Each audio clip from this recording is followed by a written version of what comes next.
Hello everyone, this is Sukhdev sir. Welcomes you once again in the web classes. Students, we are learning English of 12th standard and the book Vistas. From this book, we have started the lesson number 1, the third level. In the previous video, we have started this lesson and today in this lecture, we are going to finish it off. Let's start. Students, we are going to start from where we have left in the previous video and we were here in the previous video. अब हम start करेंगे आगे से, तो चलिए start करते हैं यहाँ से. To make sure, I walked over to a newsboy and glanced at the stack of papers at his feet.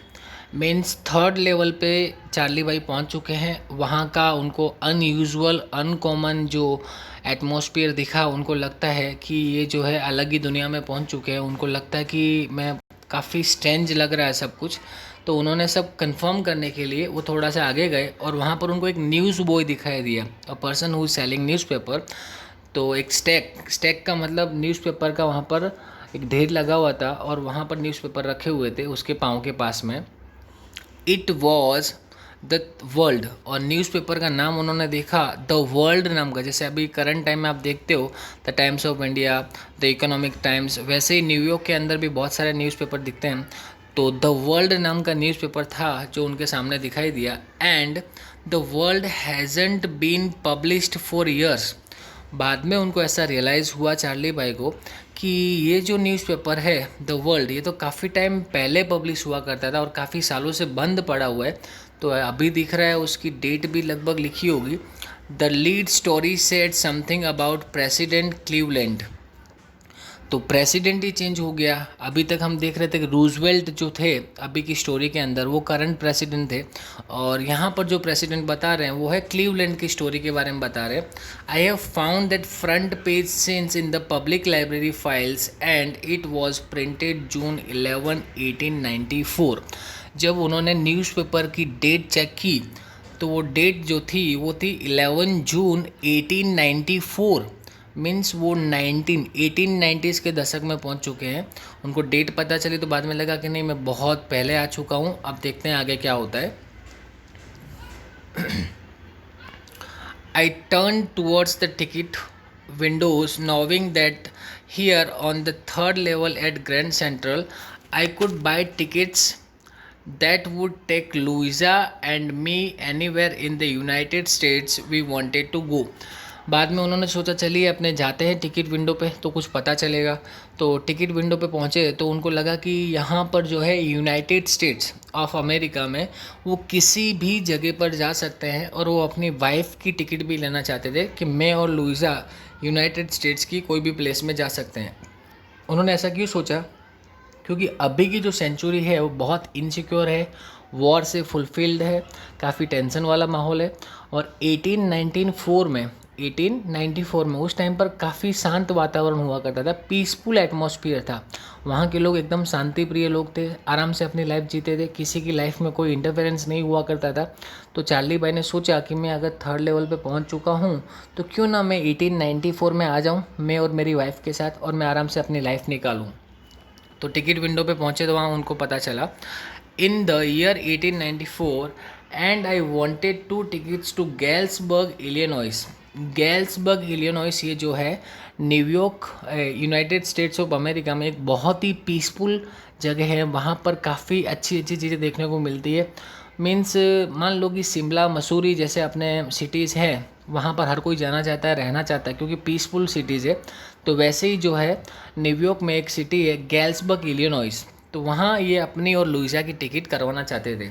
Have you ever been there, ये हमसे पूछ रहे हैं. It's wonderful town still with big old frame houses, huge lawns, tremendous trees whose branches meet overhead and roof the streets.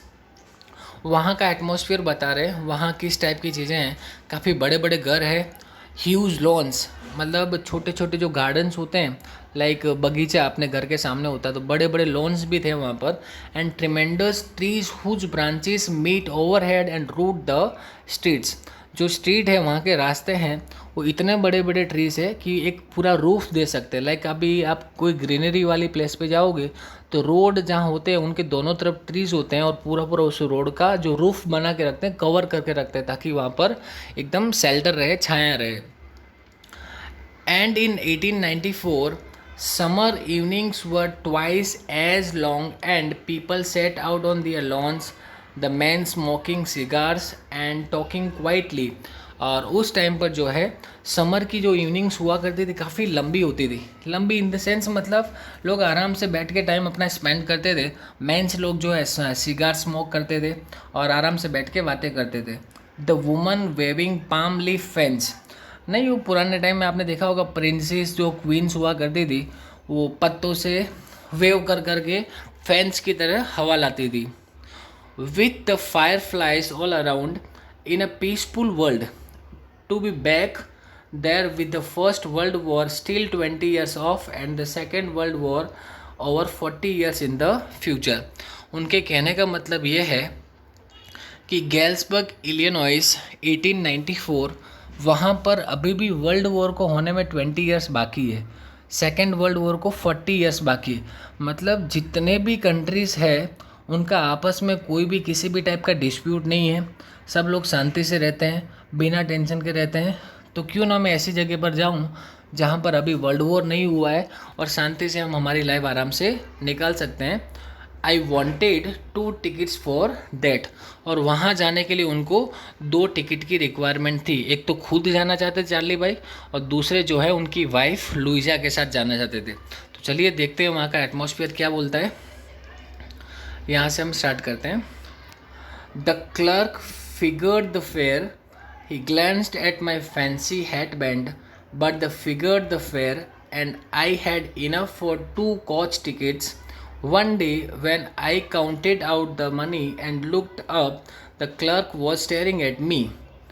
He nodded at the bills.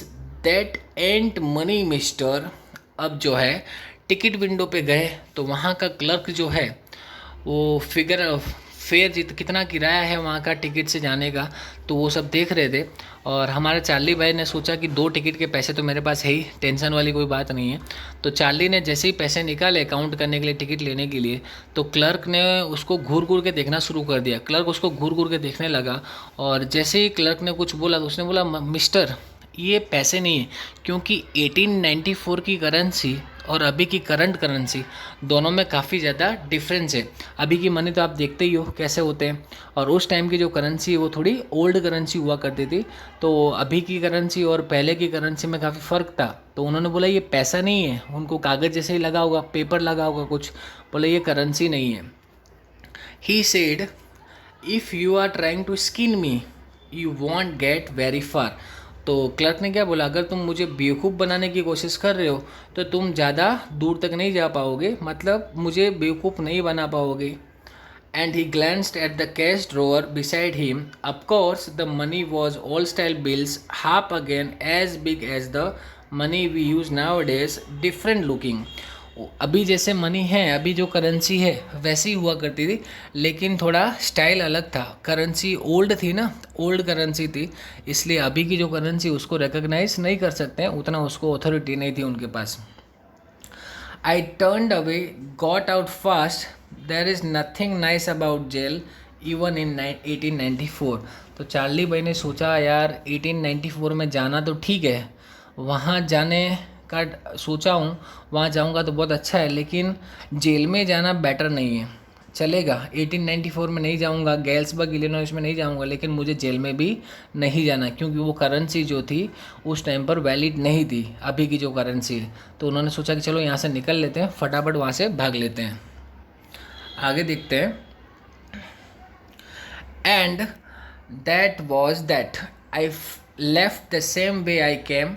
I suppose next day during lunch hour, I drew $300 out of the bank, nearly all we had, and bought old style currency that really worried my psychiatrist friend.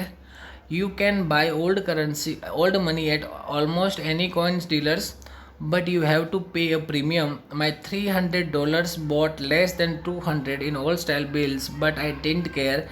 eggs were 13 cents a dozen in 1894। इस पैरे का मतलब ये है कि जैसे ही Charlie भाई जिस रास्ते से वहाँ पहुँचे थे फटाफट वहाँ से निकल लिए और निकल के वापस 20th सेंचुरी में आ गए। उनको नहीं पता ना कि थर्ड लेवल एक्चुअली में एग्जिस्ट करता है। उनको ऐसा लगा होगा मैं कभी भी जाके वहाँ पर जा सकता हूँ और अपनी टिकट को बाय कर सकता हूँ। तो उन्होंने सोचा कि चलो वापस चलते हैं अपने जैसे आए थे वैसे ही। और यहाँ आने के बाद उन्होंने क्या सोचा कि किसी कॉइन स्टोर पे जाता हूँ और वहाँ पर जो अभी करंट करेंसी है उसको मैं एक्सचेंज करवा देता हूँ विथ ओल्ड करेंसी। लेकिन आपको पता होगा अगर आपको ओल्ड करेंसी में कन्वर्ट करवाना है तो आपको थोड़ा प्रीमियम मतलब उसकी फ़ीस पे करनी पड़ती है। तो उनके पास जितनी सेविंग थी अभी तक की $300, तो उन्होंने $200 की करेंसी मिली, मीन्स $100 जो है उसका प्रीमियम लगा उतना। तो उन्होंने सोचा कोई बात नहीं, क्या फ़र्क पड़ता है, उस टाइम पे तो सारी चीज़ें सस्ती थी ना। अपने भी अभी मान लो 200-300 साल पहले की बात करें, 100-200 साल पहले की, तो उस टाइम पे भी सब कुछ सस्ता सस्ता था। अभी जितना हमारे पास पैसा है अगर उतने टाइम पे पैसा हुआ था वी कैन सर्वाइव इजीली, हम आराम से सर्वाइव कर सकते हैं। उसने क्या सोचा कि एक डज़न मतलब 12 अंडे कितने सेंट के मिलते थे, 13 सेंट, मतलब पैसे के हिसाब से गिनने जाओ तो वहाँ की करेंसी है 13 सेंट में उनको डज़न एग्स मिल जाते थे इजीली 1894 में। तो चलो देखते हैं आगे क्या हुआ है उनके साथ, वापस उनको थर्ड लेवल मिला भी या नहीं। But I have never again found the corridor that leads to the third level at Grand Central Station, although I have tried often enough।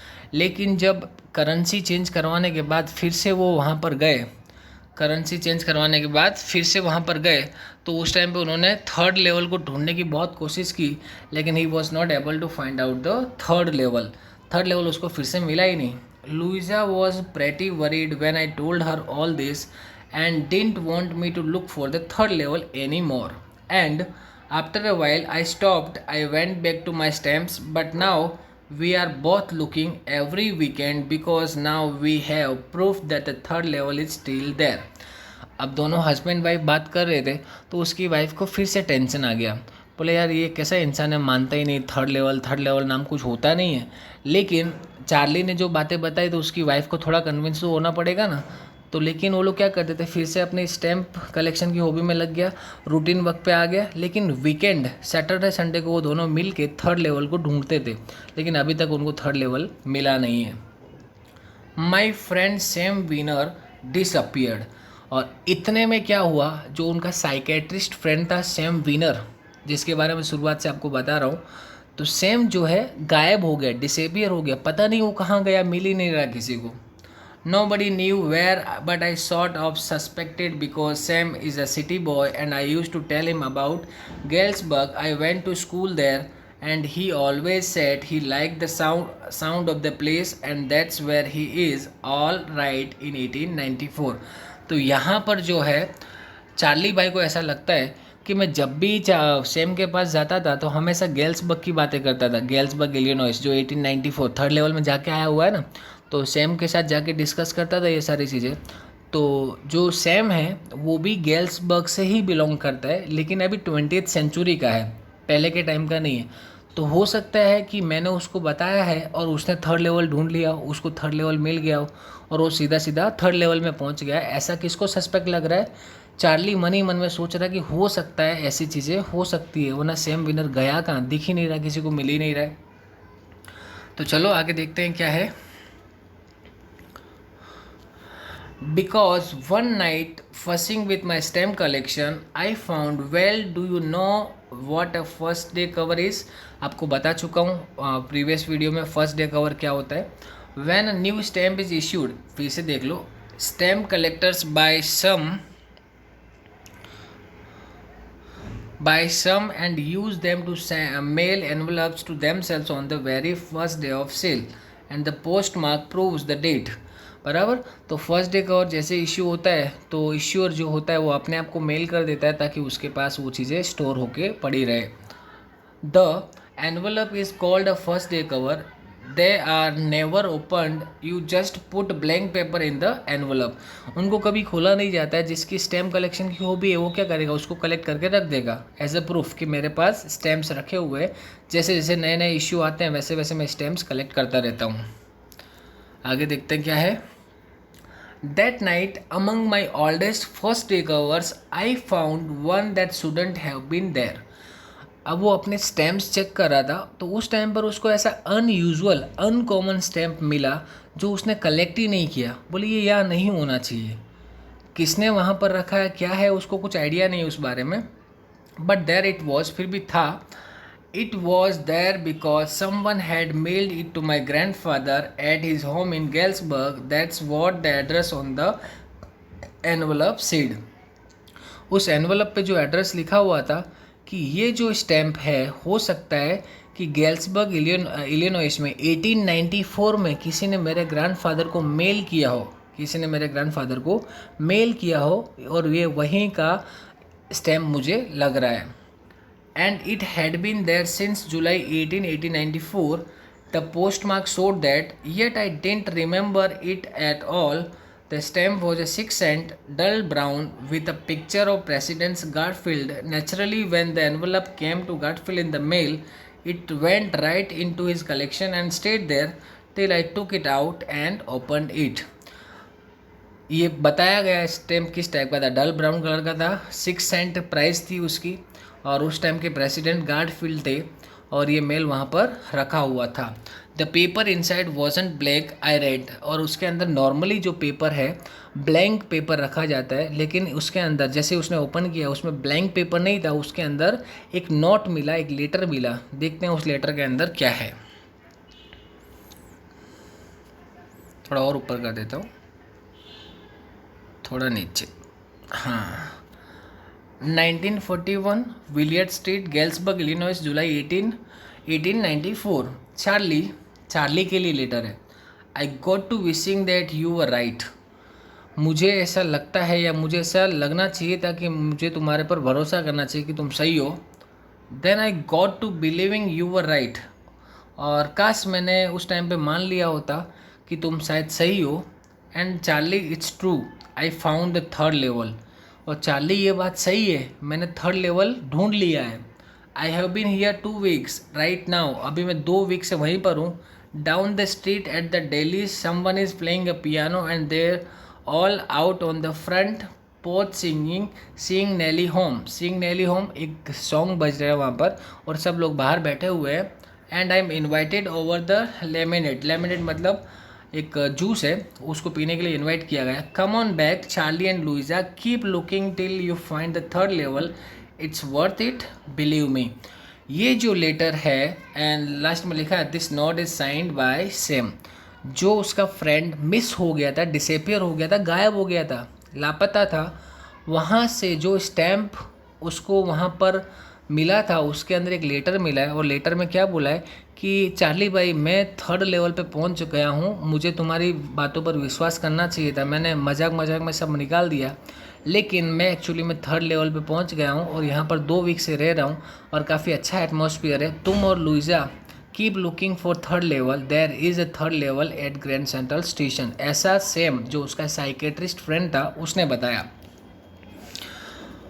देखते हैं आगे क्या है। At the stamp not coin store I go to, I found out that Sam bought $800 worth of old style currency that ought to set him in a nice little high feed and grain business. He always said that's what he really wished he could do, and he certainly can't go back to his old business, not in Galesburg, Illinois in 1894.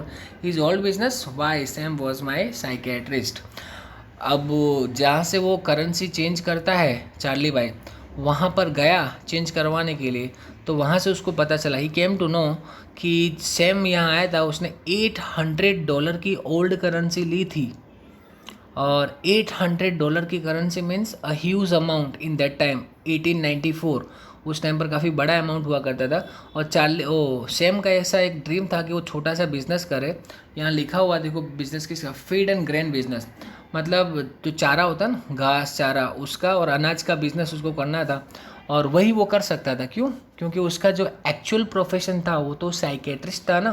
तो psychiatrist की profession जो अभी की 21st century के अंदर उसकी requirement ज़्यादा है। बाकी 1894 में तो कौन साइकेट्रिस्ट के पास जाएगा, किसी को ऐसी कोई प्रॉब्लम होती नहीं है, बराबर। तो वो अपना अभी का प्रोफेशन तो कंटिन्यू नहीं कर सकता, तो उसने छोटा मोटा वहाँ पर बिजनेस स्टार्ट कर लिया है। चलो आगे देखते हैं। बस यहाँ पर आपकी स्टोरी स्टूडेंट्स पूरी हो जाती है। तो ये जो था थर्ड लेवल। अब एक्चुअली में आप लोग सोच रहे होंगे कि सर क्या स्टोरी इस तरीके से एंड हो गई, कुछ पता नहीं चला।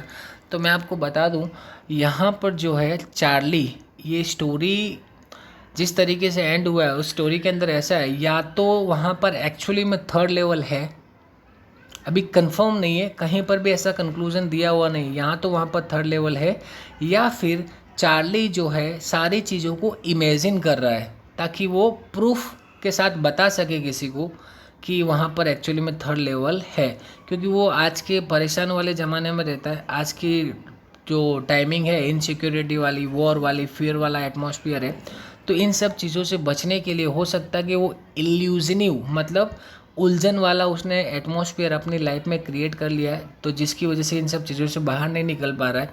पहले तो उसने अपना थर्ड लेवल का एक इमेजिनेटिव क्रिएटिव चीज़ें क्रिएट की है उसने, और बाद में खुद ही शायद ये सैम का कैरेक्टर जो है उसने बिल्डअप कर दिया है, और लेटर भी उसी के थ्रू इमेजिनेशन, उसकी ये इमेजिनेशन हो सकती है, या फिर वहाँ पर एक्चुअली में थर्ड लेवल एग्जिस्ट करता है। I don't think there is a third level. तो मुझे लगता है ये चार्ली की इमेजिनेशन है, लेकिन हमको स्टोरी से मतलब है, तो स्टोरी के अंदर आपको पता चल गया होगा किस टाइप की स्टोरी है। तो ठीक है स्टूडेंट्स, यहाँ पर अपनी स्टोरी जो है पूरी होती है, कंप्लीट होती है। ठीक है, तो चलिए हमारा जो ये the third level by Jack Finney, काफ़ी इंटरेस्टिंग स्टोरी लगी मुझे। हो सकता है यू फाइंड इट बोरिंग, लेकिन बोरिंग स्टोरी नहीं है स्टूडेंट्स। अब इसके अंदर कुछ क्वेश्चंस है, जैसे रीड एंड फाइंड आउट। तो यहाँ अगर आप देखोगे तो what does the third level refer to, इसका आंसर भी आपको लिखना है। इसके अंदर आपको मिल जाएगा, मैंने आपको जो एक्सप्लेन किया उसके अंदर, और जो अंदर इनसाइड क्वेश्चंस होते हैं वो क्वेश्चंस भी आपको करने हैं। देखो और भी क्वेश्चंस होंगे यहाँ पर, बताता हूँ मैं आपको। ये रहा, would Charlie ever go back to the ticket counter on the third level to buy tickets to Galesburg for himself and his wife, ये क्वेश्चन है। और उसके बाद में भी ये लेटर के बाद में आपको ये जितने भी क्वेश्चंस दिए हुए हैं सारे क्वेश्चन के आंसर आपको करने हैं एज अ होमवर्क।